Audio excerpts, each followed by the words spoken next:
Shabbat Shalom. In his book, Long Path, Becoming the Ancestors, Our Future Needs, Ari Wallach tells the story of his father who was born in Poland and orphaned after the Nazis murdered his parents in the Holocaust. He became a resistance fighter. He lived in the woods, and he would often tell his son, if you forget the past, you don't have a future. What happens tomorrow started yesterday.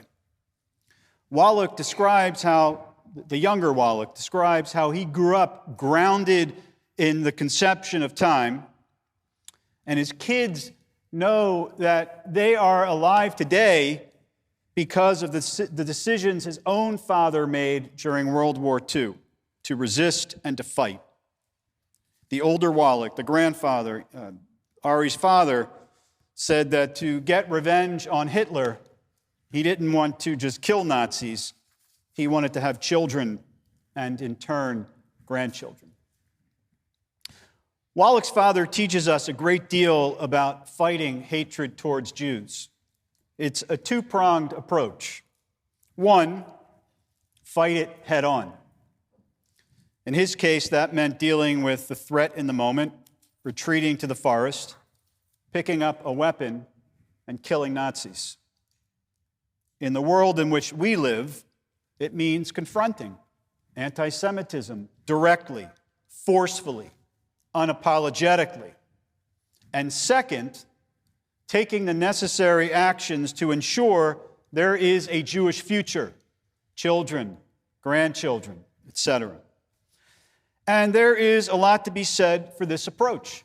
Of course, there's more to it. There's creating alliances, there's working with law enforcement, there's encouraging people to be upstanders, etc., etc., etc. But at the end of the day, our concerns are acute and immediate, our own safety, the safety of our children, of our community, of our families, and our concerns for our descendants and the kind of world they will inhabit. But there's more here. It is what Ari Wallach's father said to him that captures my attention. If you forget the past, you don't have a future. What happens tomorrow started yesterday. It's a conception of time where you see yourself not just living in the immediate moment, but expanding behind you, in front of you. It is, I want to suggest to you, a very Jewish approach to time that finds expression in the story of our patriarch, Jacob, and his twin brother, Esau.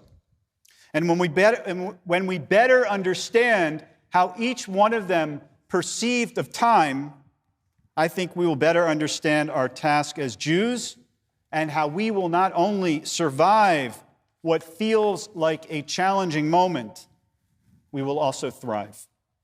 So let's start with Esau. Last week we read the scene in the Torah when Esau sells his birthright to Jacob.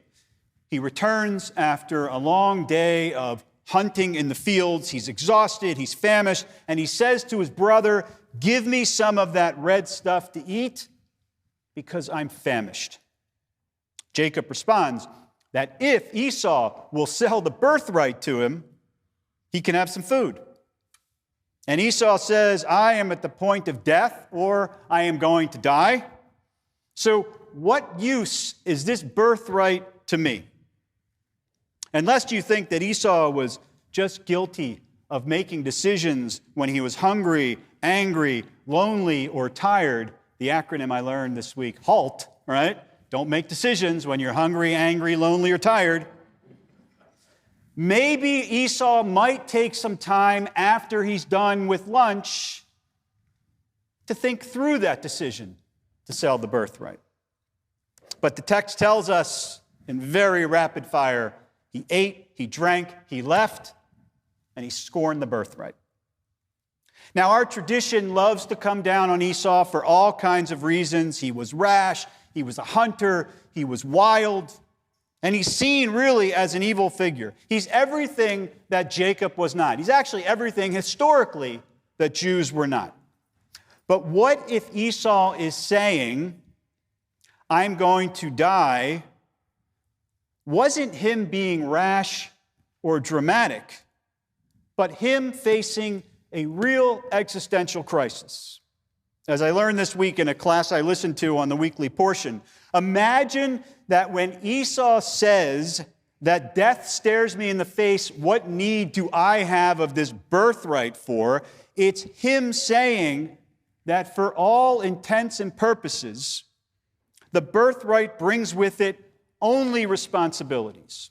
Responsibilities that came before I was born and will apparently last long after I'm here, which means, Esau is thinking to himself, I will be living a good deal of my life for times that are not at all about my life here in the here and now. And I don't want to live my life that way. This approach has Esau saying. And remember, Esau grew up in a home, the child of Isaac, Rebekah, the grandson of Abraham and Sarah. Esau wasn't raised by wolves. He was raised in a home that understood what covenant means. He understood what it means to be part of a past and looking towards the future. And it was just too much for him. It was more than he could handle, or more than he wanted to handle. For Esau, he just wanted lunch. Now, I don't judge Esau. I understand him. I know that feeling. I've heard that feeling expressed to me. That this covenant we are part of, it can be overwhelming. Or the history that comes with it, the history that we carry with us, that historical baggage. It's too much. Too much suffering. Too much oppression. And I don't want to carry that with me anymore. And I don't want to be part of that suffering today. I look around and I see everywhere hatred for Jews, the mistrust, the stereotypes, the violence. And I just want to blend in. I just want to raise my family and raise my children without fear for their safety when they walk into synagogue. I know my past. I know where my grandparents came from. To carry that pain into the future, it's just too much. And I just want to live in the here and now. That, by the way, is what the story of Leopoldstadt is all about on Broadway. If you haven't seen it, I commend it to you. Right? Characters who consistently try to distance themselves from their Jewish identity, never really able to get away from it. And the line that the cousin says to his British cousin who just realized he was Jewish after the war, you live as if without history, as if you throw no shadow behind you. That is Esau. That is the approach that says, I just want lunch. And then there's Jacob. In this week's Torah portion, Jacob falls in love with Rachel. Blake, you mentioned this scene. When Lavan asks him what his wages should be for the work he is doing, Jacob responds, I'll serve you for 7 years for your daughter Rachel, so I can marry her. The text tells us, Vayavor Yaakov berachel sheva shanim, vayiyu ve'enav kiyamim achadim be'ahavato ota. That Jacob served for 7 years for Rachel, and they seemed but a few days because of his love for her. Jacob wanted to marry Rachel, and you might think that time would just simply pass too slowly. And he's counted every day. He couldn't take it anymore. Would you blame him for becoming frustrated and wanting it to happen now? But no, the text teaches us. A person looking toward a goal, a person who sets his gaze to the future, welcomes everything that brings him or her a step closer to that goal. That's a different kind of time they're living in. That person walks through the world with patience. That person is playing the long game. It requires, for sure, faith and commitment to do what Jacob did, to hold what he was able to hold. It's not easy. And that's why I said earlier, I think we can all relate to Esau and his struggles. As Rabbi Isaac Dweck says, multitudes of Jewish people over the generations have gone the route of Esau. That's part of why the story is here. It's here to tell us that these two perspectives of time is a real struggle. But we aren't descendants from Esau. The legacy of the Jewish people is Jacob. And as important as it is to be present in the moment, and we are certainly present in the moment, we value that. The task of the Jew is that the here and now is always accompanied by the backdrop of past and future. This morning's Torah reading, when Jacob is dreaming about angels going up and down the ladder as May described, God tells Jacob that sometime in the future, his descendants will inherit the land and they will be like the dust of the earth. And every year I read that and I scratch my head. Dust?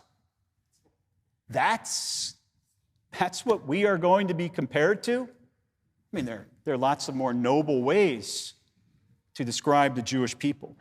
And the rabbis ask the same question. The Midrash interprets this phrase in a way that provides a hopeful message for us. The rabbis say, just as the dust of the earth wears out all utensils, even of metal, yet it remains forever, so will your children outlive all and exist forever. Just as the dust of the earth is trodden upon, so will your children be downtrodden beneath the powers. For centuries, we were downtrodden beneath the powers. We were the dust of the earth. But here's the thing about dust, and you know this. Dust lasts. Dust is hard to get rid of. And it lasts for a long, long time. As my teacher, Rabbi Artson, says, world powers have come and gone. Alexander the Great, the Roman Empire, the Byzantines, each one of them believed that they would last forever. Each one of them disappeared from the face of the earth. And we, the Jews, the ones compared to dust, are still here. We're still here, affirming that noble history, sharing the wisdom that could be gleaned from our tradition in the Torah and the rabbinic tradition, and still insisting that we individually and collectively can be a little bit better today than we were yesterday, and a little bit better tomorrow than we are today. We've not only survived, we've thrived. The Kanye Wests of the world will come and go. I am sure of it.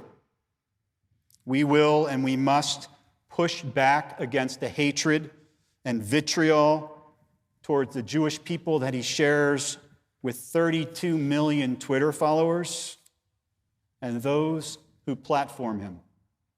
And while we will continue to ensure that the community is physically safe from external threats, we also have to care for our souls and remember that the legacy of our people, the mantle we inherit, comes not from the brother who just wanted immediate gratification, but from Jacob, who lived with that expansive view of time and history and inspired us to be guided with questions like, who came before me?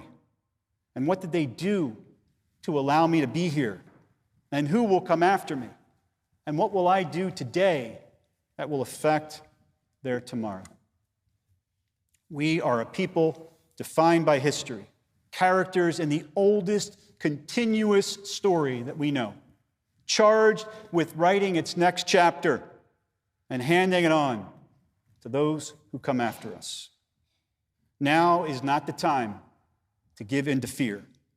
Now is the time to pick up a pen and start writing that story and become the ancestors that our future needs. Shabbat Shalom.